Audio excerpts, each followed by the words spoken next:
po yun sa pagiging unwise. Then lack of wisdom, wala kang, parang di mo alam kung ano yung tinatahak mo, kung tama ba yung ginagawa mo, o mali, ganun. Kasi nga po, lack of wisdom po. Then yung pangapat po, not able to do anything without God. Ano po, totoo po yan. Sinabi po yan sa John 15 verse 5. Yun po.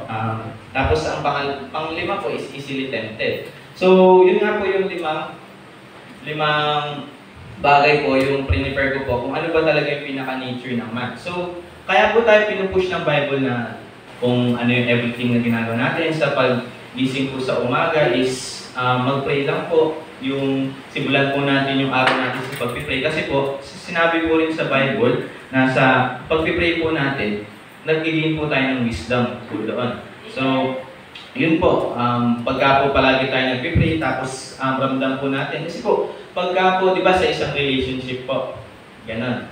So, pagka, di ba pag may karelasyon po tayo, kahit kaibigan, gano'n, gusto po natin sila laging kausap. So, gano'n din po ang Diyos natin. Kung, yun nga po, naranasan ko po yung, alam niyo na po, yung gano'n.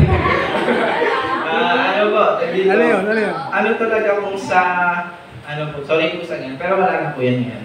So, po talaga, ranas po talaga na pagka may relationship na gano'n, gusto mo talaga siyang kausap palagi. Gusto mo nga, nagsiselfone ka lang maghapon kahit hindi mo napapansin yung oras kasi masaya, gusto mong nakikipag-usap sa kanya. So dapat, kung yung desire natin makipag-usap sa mga kaibigan po natin, dapat ganun din po yung desire natin makipag-usap kay Lord. Mas dapat po, pagka sinabing about godly things, dapat mas excited po tayo.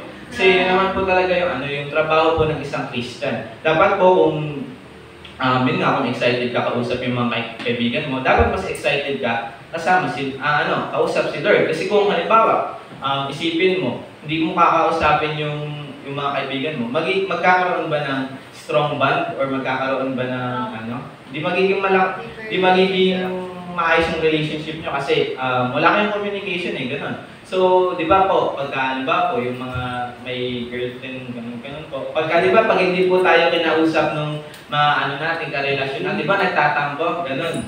Siyempre, nakakanin. So, isipin nyo kung si Lord, kasi gusto, panigurado, anak tayo ng Diyos, gusto tayo laging kausap ni Lord, di ba? So, dito? Siyempre, ma-hurt din si Lord doon. Kung yung ibang tao nga, ayaw mong ma-hurt, tapos si Lord, hayaan mo lang masakta ng gano'n, kasi ayaw mo kasapan, gano'n. Tapos dapat po, priority po talaga natin lagi si God. So, yun. Kung yun nga po, kung paglagi po tayo nag-pray, nag-i-improve po yung prayer life natin, napakaganda po talaga yan. Kasi ang prayer po, po yan Ayan po yung privilege na ang mga non-believer yung wala.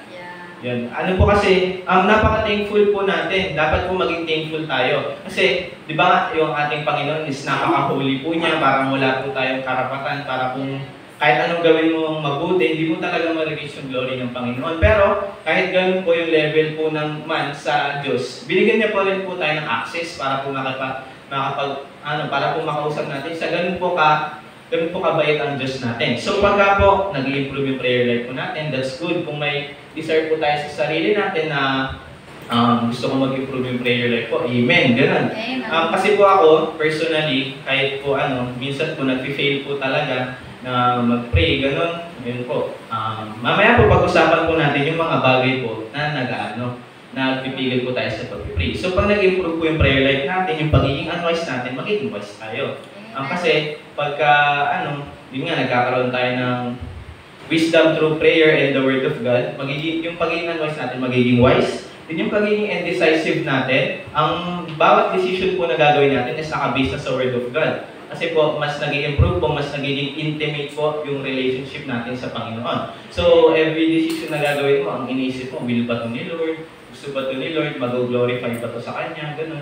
Pero some of us is nag-fail nga po talaga kasi nasa earthly body pa po tayo. So, hindi pa po talaga perfecto. Ganun. Pero, hindi po yun dapat nag-serve as an excuse po sa each and every one sa atin. Kasi, kung gagawin po natin excuse yun, yung patatawarin mo naman tayo ng Lord, po yun? Ignorance po yun. So, mali pa rin po yun. So, yung pagiging, not able to do anything without God. Basahin nga po natin yung John 15 verse 5 po. Ano po Tagalog po ate?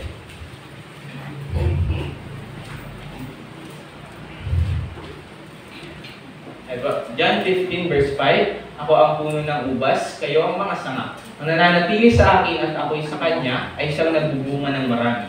Sapagkat kung kayo'y iwalay sa akin, ay wala kayong magagawa. Totoo po yun na, kaya nga po, sa point po natin dito, not able to do anything without God. Kasi, yun nga po, napakalinaw po na sinabi sa Bible na kung wala ang Diyos, wala tayo dito, wala tayong ano. Kaya dapat, wala po tayong karapatan na ipagmalaki dito sa lupa kasi nga, kung wala naman ang Diyos, wala po tayo. Tapos, easily tempted. Yung napakarami pong temptation yun. Na yun nga po, yung lure of this world, napakarami po niyan. Yung, ano po, ang suso po ngayon, yung last po, yun po, dapat po maging open-minded po tayo sa mga ganitong topic kasi po sensitive pero kailangan rin po natin mapag-usapan para po maging aware tayo. Lure of this world po yan kasi sa lahat nga po, according po sa mga pastor na tumayo po dito, nag-explain na sa pamamagitan po ng cellphone, napakalawak po ng access ng phone po natin. Yun. Kasi po, konting pindot lang po, may ma-open na po natin yung kung ano-ano po. Kasi ayun po, katotohanan po yun. So yun nga po, ang cellphone po yung kumbaga sa mga teenagers po, ito po yung temptation and distraction po at the same time. So, ayun nga po, easily tempted tayo. Tapos open po natin yung Bible po natin sa Matthew 26 verse 41. Ano po yung sinasabi sa Matthew 26 verse 41? Watch and pray. Ito na po yung solution. Kung ano po yung sinabing solution ng Bible, watch and pray. Pray lang po talaga. Kasi po, ayan po yung primary weapon po natin para malabanan po natin or ma-overcome po natin yung kaaway natin. So, Matthew 26 verse 41, watch and pray that ye enter not into temptation, but the spirit indeed is willing, but the flesh is weak. Yun nga po, ang napaka-nature ng tao na konting temptation lang po is parang bumibigay na tayo. Pinaka-common po na temptation is yung food. Yung yun nga po, si Ate Sai, sabi daw po niya, nagda-diet daw po siya. Pero pagka masarap yung ulam, sasabihin niya, bukas na lang, next time na lang. Tapos parang ginagaslight yung sarili na, bakit? Buhay ko naman to. Kasi nga, ang pagkain po yung pinaka-common, kasi nga po, isa po yun sa pinaka-masarap gawin sa buhay ko. Yung pagkain po talaga. Pero, ang dahan-dahan lang po, ganyan po. Solution lang din po sa 5 to is sinabi lang sa Bible. Watch and pray. Pray lang po talaga kasi ayun lang naman din yung only access and communication natin sa Panginoon Diyos. So, yung lahat ng nabanggit ko po na 5 yun, ayun, po yun, lahat po yun, foolishness po ng tao yun. Na dahil nga po hindi pa po perfecto yung body natin, so meron pa po tayong mga weakness and Pero po, lang po tayo, maging faithful lang po tayo, tapos gawin lang po natin ang gawin yung Word of God, yung sinasabi sa Word of God po. So, next verse po is Proverbs 2:6. And po, for the Lord giveth wisdom, out of His mouth, knowledge and understanding. So, saan daw po nanggagaling yung wisdom po? Sa Panginoon lang po natin. So, paano po tayo magkakaroon ng wisdom kung hindi po natin kinakausap ang ating Diyos? Amen. Ganun po. Ayun po isang malaking question po doon. Kung gusto po natin maging wise, pumunta tayo lumapit tayo sa someone na wise. Di ba nga po sa school, di ba, meron po akong testimony po kahapon na kung may exam ganun, para sure ka na makakapasa ka rin, tatabi ka sa matalino. Di ba? Alam niyo na po yung text nun. Ayun po, kung gusto mo maging wise, lalapit ka sa mga taong wise. Ganun lang po yun kasimple. Pero kung wise ka, pero kung sasama ka sa mga taong unwise, ano yung possibility? Na mas marami yung unwise, tapos maging unwise ka rin kasi sasama ka sa kanila eh. Parang yung rin din po sa isang classroom, ang Christian. Ilan lang po ang Christian sa isang classroom po. Sa classroom po namin, 36 po kami, pero ang kilala ko lang po Christian, hindi po lalagpas sa 5. 2 or 3 lang po kaming Kristiyano po doon. So, the rest, unbelievers na po. So, dapat, po yun eh, parang isa rin po yun na dapat tayo mga Kristiyanong estudyante is dapat maging aware po talaga tayo. Hindi lang kami mga students kasi for sure po sa mga work po natin, iilan lang din po tayo. Pero po kahit sabihin po natin na marami po yung ginagawa naman to ng karamihan, dapat po hindi po tayo makikitrend doon kasi po alam naman po natin yung tama. So, kasi po kung susundin lang po natin na susundin yung mga bagay sa mundong ito, magiging full lang po talaga tayo eh. Kasi dito. Kasi nga, ano ba yung ino-offer ng mundo? Na meron silang sinasabi na pag nagkakamali ang isang tao, ginagaslight nila. Na tao ka lang naman, normal lang yan. Pero hindi, oo nga, alam po natin na tao lang po tayo. Pero dapat hindi naman serve as excuse. Kasi alam naman po natin yung tama. Hindi rin naman po tayo sanggol na hindi natin alam yung mga bagay na magkakasala po tayo. So, ayun po yung point number 1 po natin. Yung why the Bible tells us to pray. So, any tanong pa wala? Malinaw naman po, Pastor. So, number 2 na po tayo. How do we pray properly? So, ito po pattern ng prayer na to is natutunan ko lang din po. Kasi dati, kung nagpipray po ako, parang sabog-sabog po. Nagbibigay po ako ng adoration kay God, tapos bigla na ako manghihingi. Parang gara naman po nun. Lord, pinupuri po kita and gusto ko po yung bagay na to.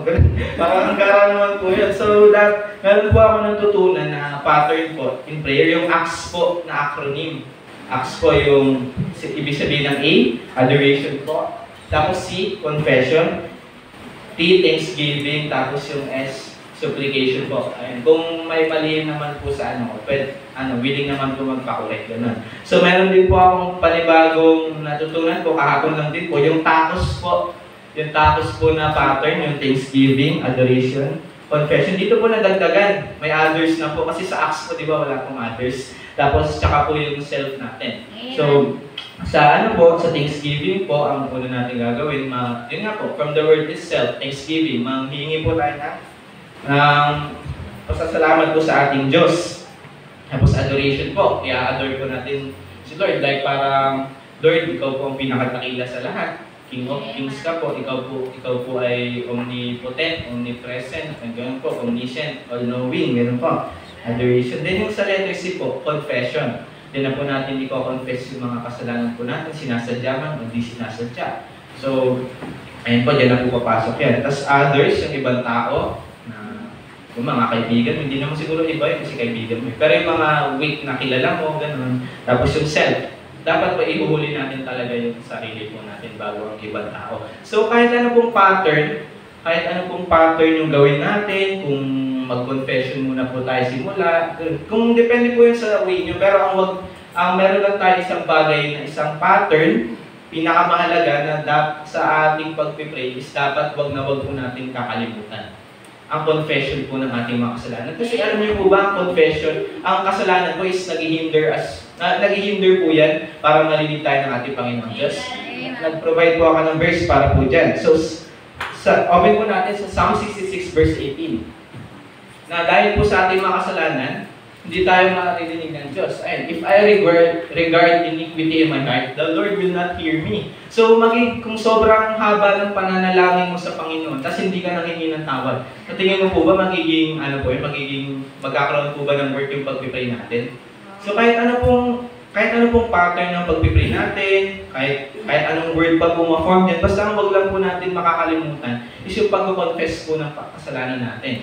Kasi po, kung magtatago po tayo ng kasalanan sa puso natin, parang ano naman po yun. Kahit alam na po ng Diyos yun, iba pa rin po yung hinihingi natin siya ng tawad. Diba nga po, minsan, pag sa mga tao kung alam mo na po nagsisinungaling, ganun, alam mo na po yung katotohanan, pero nagsisinungaling pa rin. Parang, syempre po, magkakaroon po tayo ng galit po nun. Kasi, alam mo na nga yung pinakatotoo nangyari, tapos niloloko ka pa. Pero pag yung taong yun, sinabi sa'yo na, uy, parang inamin sa'yo, uy, ganito, ganyan. Pero parang malilesen yung sakit sa puso mo kasi nag-confess sila eh. So, same application lang din po yun na pagka po ba, halimbawa, may ginawa po akong masama sa inyo, ganun. Tapos, bigla ko palang makakausapin, papansinin nyo kaya ako. Ganun lang din yun. So, yun, kailangan kahit ano pong pattern ng pag-pray po natin, huwag lang po tayo Huwag lang po natin makakalimutan na manghingi po ng tawad. Ayun po. So, last point po. So, number 3. What are the things that hinders us to pray? So, napakarami po. Una po, distraction. At pagka po sinabi yung word na distraction, ang dami na po pumapasok sa isip natin. Ngayon nga po, sinabi ko na una. Phone. Instead na mag-pray sa umaga, guilty po ako dito. Guilty po ako dito na, ayun nga po. Guilty po ako dito pagkagising. Asan yung phone ko? Full charge ba yung phone ko? Na-charge ko ba ito kagabi? Tapos, instead na sasabihin mo, check ko lang yung oras, tapos mamaya nagsiscroll ka na sa Facebook. Nakalimutan mo na mag-pray. Yun, dapat maging tayo doon, maging aware po tayo doon na, ayun nga po, na dapat po is, kasi, maski si Jesus Christ nga po, di ba, pagka po sa umaga, gigising po siya ng umaga, pupunta po siya sa tahimik, tapos yung makapag-focus po siya yung sa mountain nga po, ganun, na nagpipray talaga Diyos. Ay, Diyos na po natin yun, tapos nagpipray pa rin po siya. So yun, kasi po, ayun nga po, sinabi ko, Proverbs 2:6 na ang prayer po is nagbibigay ng wisdom po. So dapat, kung gusto mo maging smooth yung buong araw mo, umaga pa lang, humingi ka na ng wisdom para hindi na padalos-dalos yung decision mo, hindi ka na indecisive, hindi ka na unwise, gano'n. Hindi yung kung kailan nagka-aberya yan, tsaka ka mag-pray. So, parang sasabihin ng Diyos sa atin, nung ginagawa mo yun, kinonsulta mo ba ako, tapos ngayon nagka-problema na, eto ka na. Ito ka na, nangihingi ka na ng ano. Paano kung di kaya kita dinggin? Gano'n. Parang imagine po natin yung sinasabi po ng Diyos sa atin pagka ganun po mga bagay. So, napakahalaga po talaga ng pananalangin po talaga. Pananalangin po is yan po yung, kumbaga sa mga LDR, yan po yung messenger natin. Messenger po natin from man to, pero dapat mas intimate yung pakikipag-usap natin sa Diyos kesa sa iba't iba pang mga bagay. So, pangalawa, lack of time. Not actually lack of time. Bakit? Pero, hindi naman talaga totally lack of time. God give us 24 hours. Siguro ang kasalanan lang po natin, ang pagkakamali lang po natin, yung time management. Amen. Kasi po, 24 hours po yun. So, kung umaga pa lang po, dito, sinimulan mo na agad ng distraction. Alam mo, distraction to, pero gagamitin mo pa rin. Wala ka ng time para mag-pray. Ang time management lang po talaga. Kasi, 5 minutes, minsan 3 minutes, pwede na eh. Basta ang mahalaga, mag-pray lang po tayo. Kasi hindi po excuse yung walang time eh. Siguro, minsan nga po eh, para lang makapag-pray. Yung iba nga po na habang naliligo, nagpipray. Basta po ang mahalaga, mag-pray lang po tayo ng mag-pray. Sa pagkagising sa umaga, gawin po natin practice yung pag-pray po muna. So, dapat po kasi talaga, ang pinakakailangan po nating ma-achieve is yung kung sa buhay po natin, ang kailangan natin mag-improve, yung prayer life po talaga natin. Susunod na po yung devotion life po dyan. Pero para po sa mga, yung pong prepare ko po na pattern yun nga po, yung pattern ng pag-pray, para po yun sa mga baby Christians po na hindi pa po alam kung paano yung flow ng pag-pray, ganun po yan. Tapos, ang pinakalas po na po, laziness. Yun po, laziness po. Kasi, nature po ng tao, pagiging tamad. Kasi po, minsan naman, kahit, aminin po natin, kahit sobrang, aligaga po natin sa pagkilos po, parang naging routine natin yung pagiging masipag. Aminin po natin na meron po talaga dadating na oras parang tinatamad ka. Kasi, natin kung sasabihin mo, wala kang ganitong attitude, sinungaling ka. Kasi bako. Yun. Laziness talaga. Yung parang isipin mo, magpipray ka na lang. Parang daday lang pa. Natatamaring ka pa. Buti nga, nagkaroon tayo ng access sa Diyos natin. Amen. Amen. So yun, kung yung iba nga, pagka mag-chat, sabihin, pagpagod, pahinga kita. Nice. Pahinga kita.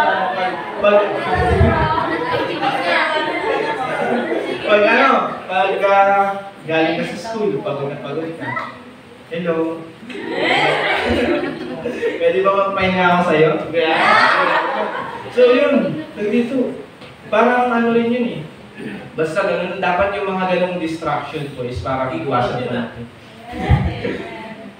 Distraction po yun eh. Kasi dapat po maging aware po tayo. Kasi napakarami, gagawin po talaga lahat ng demonyo para ma-deceive lang po tayo. Kasi ayaw niya pong, sa church po ngayon, sa mga tao po na nandito ngayon, panigurado po may naano po niyan eh. Parang sa umaga pa lang, merong binubulong yung demonyo sa atin, huwag kang mag-church. Ang sarap pa matulog oh. May labahan ka pa doon oh, maglaba ka muna. Sa ganun. Tapos, yun nga po, parang may lakad ka, di ba? Huwag ka muna mag-church. Abe, lagi ka naman nasa church. Kahit ngayon, umabsent ka muna. Panigurado, sa ating pagising, may mga ganun po talaga. Kasi, lahat po gagawin ng demonyo talaga. Kasi nga, demonyo. Ganun. Dapat po maging aware po tayo. Pero ano po yung, kung may natutunan po tayo, ano yung pinaka-weapon po natin tuwing dinideceive po tayo ng demonyo? Prayer, yan. Thank you po. Kasi po, feeling ko po is nakinig naman po kayo, ganun. Pastor, sorry po, hindi po masyadong nahabaan eh. Thank you po. Thank you po. All glory to God po.